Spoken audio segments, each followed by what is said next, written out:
ए मासाले ससुरो बाहिर आइदैन यार। ससुरो मेरो भाइ बाहिर आइदैन, वेटिङ गरिरहेको छु। अरे ज्वाइँ साहब तपाईँ हेर्न यो मासाले फुच्चेले फेरि ज्वाइँ भने। अरे ससुरो मेरो भाइ अलि रेस्पेक्ट दिन ज्वाइँ दाजुसम्म लगाउनु पर्यो नि, दाजु हुनु पर्यो क्या पछाडि।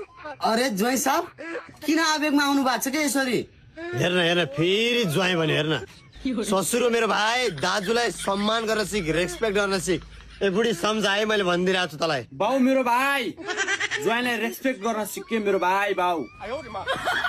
हजुर ज्वाइँ दाजु भन्नु न के भयो? हो बल्ल लाइनमा आयो क्या ससुरो मेरो भाइ, द्याट्स द पोइन्ट। के हो ससुरो यार, यस्तो थाडी छोरी भिडाएर हुन्छ यार। अरे ज्वाइँ साहब तपाईँ यो के भन्दै हुनुहुन्छ? फेरि ज्वाइँ भन्यो। मासाले मेरो माथा गरम नगर है। दादा भन्, रेस्पेक्ट गर, रेस्पेक्ट। अघि नैबाट भनिरहेको छु मैले। सरी दादा, गल्ती भयो। दादा छोरी माइतीमा हुँदाखेरि त हप्तै पछि बच्चा पाउँथेन, जति कुखुराले अन्डा पनि दिन्थेन। हेर भाइ धेरै ल्याङ ल्याङ नगर। हाम्रो बिहा भएको 8 वर्ष भइसक्यो, खै त अहिलेसम्म बच्चा एउटा पनि भएको छैन।